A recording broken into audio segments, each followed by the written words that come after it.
अशोकराव धड साहेब नमस्कार. नमस्कार नमस्कार. काँग्रेस पक्षाचे खूप जुने कार्यकर्ते आणि तुम्ही माझे आमदार पक्षाचे आहात, परंतु खूप वर्षानंतर म्हटलं तर चालेल, आता तुमच्यावरती महाराष्ट्र प्रदेश कार्यकारिणीची धुरा देण्यात आलेली आहे. उपाध्यक्ष पदावर तुमची नियुक्ती नव्यानेच करण्यात आलेली आहे. काय सांगाल? नाही, हे बरोबर आहे. मागील काही वर्षापासनं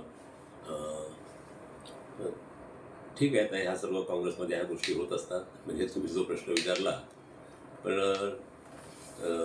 आज निश्चितच म्हणजे पक्षश्रेष्ठींनी माझ्यावरती जी जबाबदारी टाकली, त्याच्यामध्ये विशेषतः आमचे प्रांताध्यक्ष, आपल्या ऑल इंडिया काँग्रेस कमिटीचे अध्यक्ष मल्लिकार्जुन खरगेजी, राहुलजी, त्याच्यानंतर आमचे शेनीथल्ला आमचे इन्चार्ज जे आहे, आणि प्रांताध्यक्ष यांनी जी काही जबाबदारी माझ्यावर दिलेली आहे संघटनेच्या दृष्टीने, तर त्याबद्दल मी निश्चितच त्यांचा आभारी आहे. आणि संघटनेच्या बाबतीमध्ये मी सुरुवातीपासून मला संघटनेत काम करायची खूप आवड आहे आणि मी केलेली आहे. मी माझ्या राजकीय जीवनापासून म्हणजे युवक काँग्रेसचा मी शहराचा पदाधिकारी होतो आणि तेव्हा एक सेक्रेटरी म्हणून होतो, जनरल सेक्रेटरी. तेव्हापासून मी संघटनेच्याशी जोडलेला आहो आणि संघटनेत काम करणं मला खूप आवडतं आणि संघटनेमध्ये राहून मी अनेक रिझल्ट सुद्धा मी पक्षाला दिलेले आहे. त्यामुळे जो विश्वास संघटने पक्षा नेतृत्वाने मला माझ्यावरती दाखवला, माझ्याविषयी दाखवला, त्याबद्दल मी निश्चित त्यांचा आभारी आहे. आणि त्याच्यामध्ये कुठेही मी माझ्यातर्फे काही कसर राहणार नाही, हा माझा प्रयत्न राहील.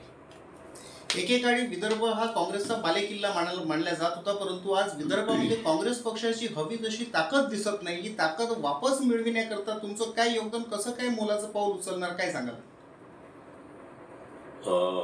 ही गोष्ट खरी आहे की संघटनात्मक काँग्रेस पक्ष थोडासा कमजोर आहे आणि विशेषतः विदर्भामध्ये जी शक्ती आपली यापूर्वी होती ती कमी झालेली आहे. संघटनात्मक बोलतो म्हणजे आजही लाखो हजारो कार्यकर्ते आज आमचे आहेत पक्षाचे, पण ऑर्गनाईज नाही आहे.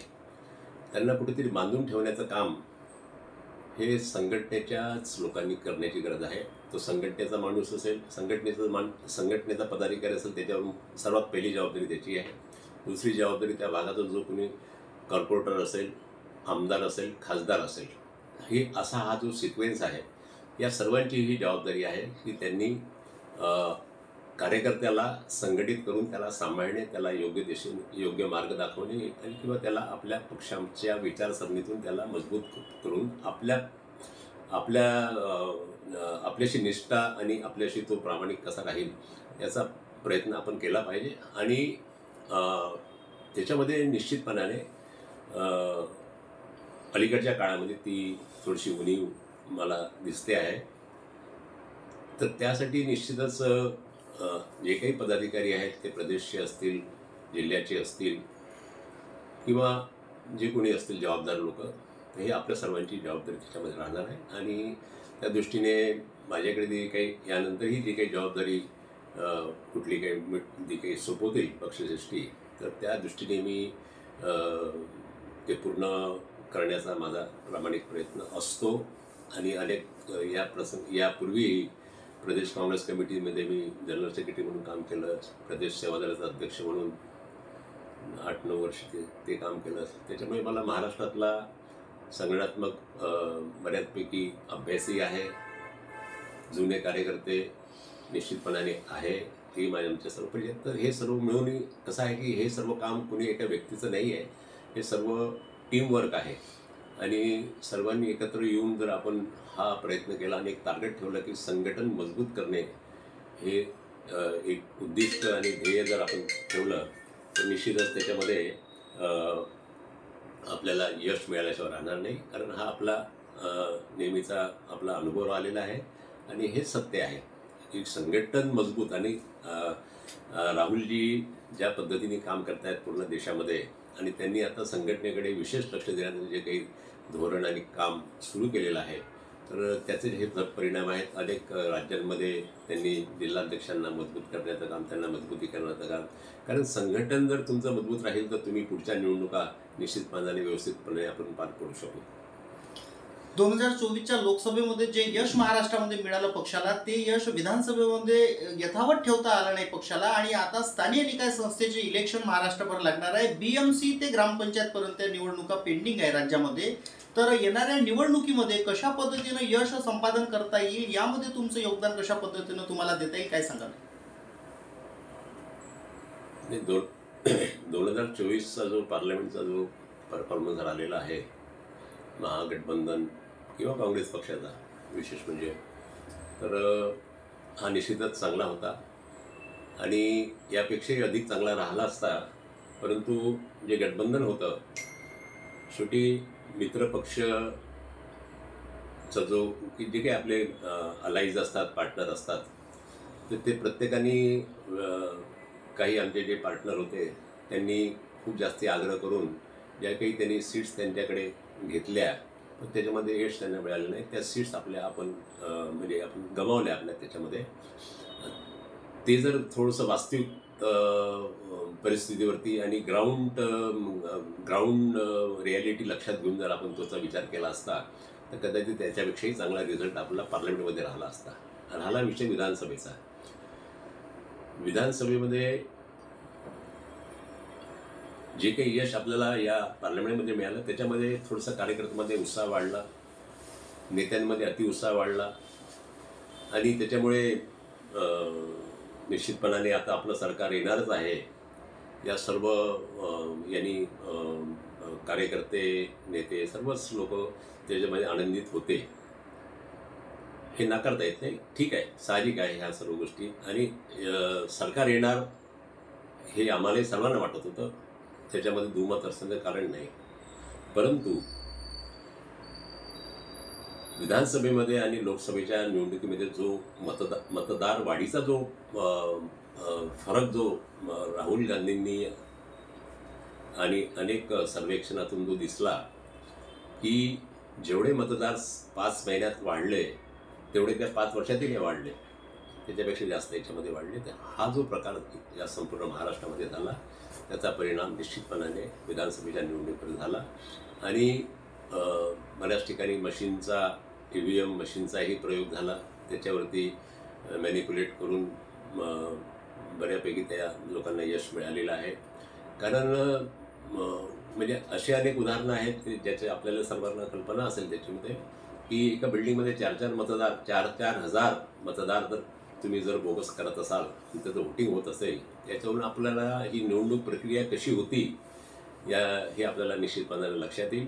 त्याच्यामुळे विधानसभेची निवडणूक आणि विधानसभेच्या निवडणुकीमध्ये ठीक आहे, तो जनमताचा कौल आहे आपण असं म्हणतो, परंतु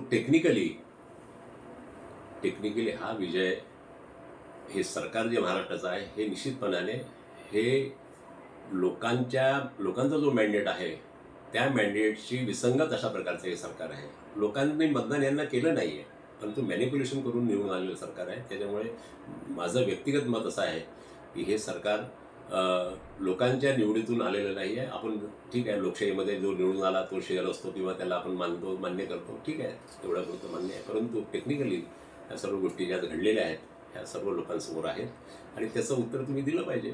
आज इलेक्शन कमिशन जर तुम्ही त्याच्याकडे इलेक्शन कमिशन जर काही त्याचं उत्तर नसेल आणि तुम्ही आपल्याला त्याचा रिप्लाय देता येऊ नये किंवा आपण त्याच्यानंतर अडचणीत येतो, तुम्ही नियम बदलता, कायदे बदलता, एका दिवसात कायदे बदलून टाकतात. याचा काय अर्थ आहे? म्हणजे तुम्ही लपवता का? ज्या वस्तुस्थिती त्या लोकांसमोर मांडल्या पाहिजे, त्याच्यात काय अडचण आहे? जर ही स्वायत्त संस्था आहे, एक वैधानिक संस्था आहे आणि तुमचं काम आहे की या देशात, शेवटी कसं आहे की या देशातला मतदार, तो कुठलाही मतदार असो, एक मतदार हा निश्चितपणाने महत्त्वाचा मतदार आहे. त्याचा एक फंडामेंटल राईट आहे मतदानाचा. त्याला तुम्ही थांबवू शकत नाही, त्याला वंचित करू शकत नाही. हा घटनेने दिलेला अधिकार आहे, संविधानाने दिलेला अधिकार आहे. त्याच्यामुळे त्याच्या मताची किंमत ही फार महत्त्वाची आहे. आणि म्हणून त्याचं जर मतदान किंवा त्याला जर तुम्ही याच्यामध्ये जर वेगळ्या पद्धतीने ट्रीट करत असाल किंवा अजून वेगळ्या पद्धतीने निवडणुकीमध्ये त्याचा प्रयोग करत असाल, तर हे लोकशाहीला मारक आहे. त्याच्यामुळे याचा निश्चितपणानं विचार आपल्याला येणाऱ्या काळामध्ये जनतेला सुद्धा करावं लागणार आहे. येणाऱ्या काळामध्ये स्थानिक निकायच्या निवडणुका लागणारच आहे. सुप्रीम कोर्टानं तसं गाईडलाईनच जारी केलेली आहे की 4 महिन्यावर निवडणुका घ्या. परंतु त्या होताना काही दिसत नाही. तर तुम्ही काँग्रेसचे कार्यकर्ते, काँग्रेसचे जे काही वोटर्स आहेत राज्यामध्ये, त्यांना काय एक संदेश देऊ इच्छिता? हां, शेवटी प्रश्न तिथे कसा आहे की ह्या ज्या लोकल बॉडीजच्या ज्या निवडणुका आहेत, जो निकाल नुकताच सुप्रीम कोर्टाने दिला आणि ओबीसीच्या संदर्भातलं ते पिटिशन होतं, शेवटी त्याचा निर्णय का दिला? तोच निर्णय दिला तुम्ही, जो काही दिला आहे, आणि निवडणुका घ्या म्हणून दिला. ठीक आहे, निवडणुका तुम्ही, आणि आज 3 वर्षापासनं या महाराष्ट्रामध्ये लोकल बॉडीजचं सरकार नाही आहे, जनप्रतिनिधीचं सरकार नाही आहे. प्रशासन म्हणजे प्रशासनाचा म्हणजे कारभार, ते प्रशासनाच्या मार्फत कारभार चालवते. ते कुठे प्रशासक आहेत, कुठे काय, प्रत्येक ठिकाणी. तर हे या रुलिंग पार्टीला सोयीचं आहे. हे लांबवण्याचं कारण जे सुप्रीम कोर्टामध्ये इतका वेळ लागणं, म्हणजे सरकारकडून ज्या काही माहिती त्यांना द्यायची होती कोर्टाच्या समोर, त्या माहिती देण्यासाठी अधिक वेळ घेणे, वारंवार तारीख घेणे, त्याच्यामुळे ते लांबलं गेलं. आणि आपल्या महाराष्ट्रातल्या लोकल बॉडी, विशेषतः मुंबई आणि महत्त्वाच्या शहरातल्या लोकल बॉडीजच्या निवडणुका आपल्या बाजूने आज वातावरण नाही, याचं भान त्यांना ठेवून त्यांनी ह्या निवडणुका लांबवल्या. आणि शेवटी एका निर्णयाप्रत खूप काही टीका टिप्पणी व्हायला लागल्या बाहेर, आणि म्हणून कोर्टाचा निर्णय झाला. आणि आता कोर्टाचा निर्णय झाल्यानंतरही अजूनही त्याचा केव्हा निवडणुका होईल याची अजूनही काही गॅरंटी, शाश्वती आहे असं मला दिसत नाही. केव्हा होतील हे तारीख कदाचित सरकारलाच माहीत असेल.